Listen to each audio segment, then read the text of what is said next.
Hello, everyone, and welcome back to Muncie, Indiana for the 2018 National Aeromodeling Championships right here at AMA headquarters at the International Aeromodeling Center.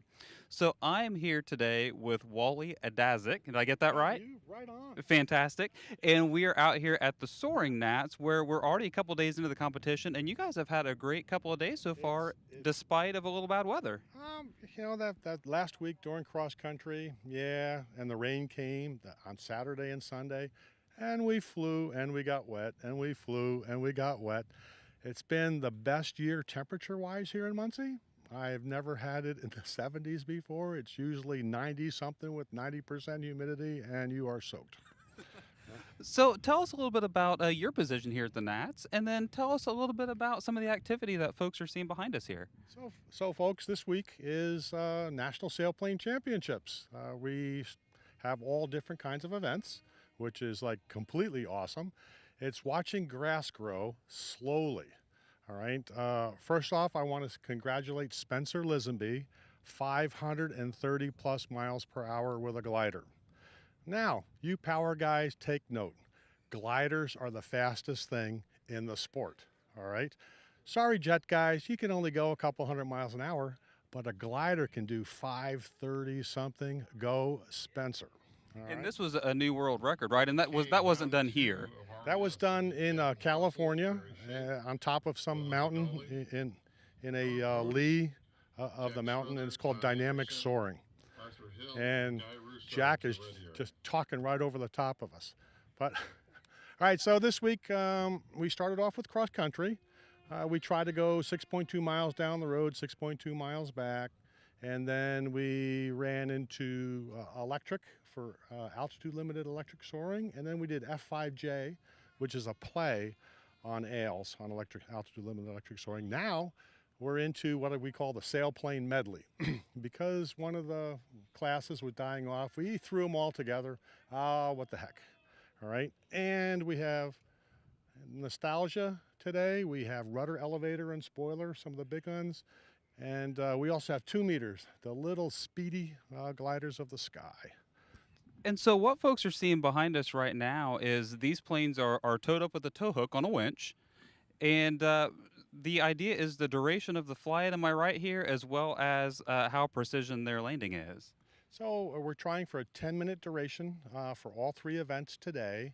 And then for precision, we have a 100-inch landing tape, and we try and come as close to that 100 as you can. And those are bonus points that we add on to your flight score. And the neat part about that is if you shed apart and you're in that bonus, then you don't get any points, and I just did that. 98, nailed it, canopy popped off, forgot the tape. No landing points for the large Wally. Bummer. That's the way it goes. Well, I'll tell you. So I was out here a little bit yesterday as well, and watching some of these pilots. It's just incredible the amount of skill it takes to what I understand is called reading the air, basically, because your aircraft is unpowered. So if you want to keep it in the air, it's really all about finding those places where lift is naturally occurring, and I'm sure that takes lots and lots and lots of practice to do it at the level that we're seeing here. It really, really does. But even a blind squirrel can find a nut, all right? And you can run into that. And the neat part is, hey, what's my sailplane doing? Some of the classes, you're not allowed any electronics in, and you got to actually use your Mark II eyeballs to try and figure it out. Other classes have a variometer, and you can listen to the beep, beep, beep, beep, beep, beep, beep, beep. That's what you want to hear. You don't want to hear brrr, and yeah, that's not good. All right. And then you come down in 2 minutes and 47 seconds, kind of like we just did on the last flight, which was, oh well, better luck next time. Well, talking about a blind squirrel finding a nut, one of the great things about the Nats is while you think about this really being the pinnacle of competition, it's also a lot of fun. And I understand you have brought something to the competition this year that might increase the fun factor just a little bit. I'll let you introduce it because I think you could do it far better than I could. Yeah, so we're going to reach down and we're going to go ahead and get the nut, all right? We tried to give a prize for the people that flew the most classes. We have 8 events, and we're asking people to fly 6 of 8 events. And the winner chicken dinner, he gets the big nut. He gets a couple of bucks. He gets a nice squirrel. There's some servos. There's a striping machine. There's all kinds of stuff. I mean, it, you have to be serious. You only get so many trips around the sun, all right? And then next year, you may not be here. So let's try and make the competition a little more friendly. Absolutely. Well, it has been nothing but a lot of fun that I've witnessed out here today and even over the weekend. So, I want to close out by talking a little bit about soaring. For those folks that might be watching this today, maybe haven't seen soaring or have seen it before and think, you know what, boy, I'm just reminded of how cool this is. You are the president of the League of Silent Flight, which is AMA special interest group for soaring. Can you tell us a little bit about the LSF and what you guys hope to do for soaring pilots? So the League of Silent Flight was formed many, many years ago by some people that were trying to compete, and they were throwing quarters in a hat. And anybody that came close to landing back in a long, long time ago, back when everybody was still a twinkle in the eyeball, and we would, if you came close to the hat, you won the prize. So the League of Silent Flight has approximately 9,000 members in it. It's probably one of the biggest special interest groups. The League of Silent Flight is a task-based system. So we have certain levels 1 through 5. Level 1, stay up in the air for 5 minutes and try and land within 3 meters of a tape. Level 2, stay up in the air for 15 minutes, land within a meter and something of the tape.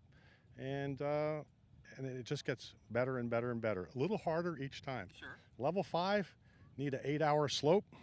Okay.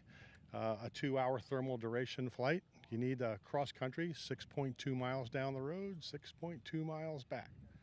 And lots of friends, because it's not so much about, trying to accomplish the task. It's making the friendships along the way. Absolutely. And I've witnessed a lot of that even just this weekend, seeing all of these pilots trying to give each other a helping hand to make sure everybody has a fun time and a fair chance at the contest. Yes. And they may not like each other at the end of the day, but everybody comes together as a team because together everyone achieves more. That's right. Well, Wally, I really, really appreciate you taking some time with us Thanks, this Chris. morning to talk with us. I understand that you are, I think, in the next round, it sounds like, coming up. Is that right? Yes, sir. Here we go again. Okay. Well, we all wish you and everyone out here the best of luck at the contest this weekend. Thanks again for taking the time. Really, Thank you, really Chris. appreciate it. Appreciate it. So, everybody, if you're seeing RC Soaring or you're just seeing these broadcasts with activity around the Nats and you want to get involved, you want to stay informed, make sure you head over to nats.modelaircraft.org where you can see Nats News, which is our daily e-newsletter that covers everything happening at the National Aeromodeling Center during the Nats. In Nats News, you're also going to read about free flight, which is happening just over here to our right. You're going to see the line of cars and pilots with their aircraft taking part in the free flight National Aeromodeling Championships, which we'll bring to you a little bit later this week. Until then, thank you everyone for watching, and we will see you at our next broadcast.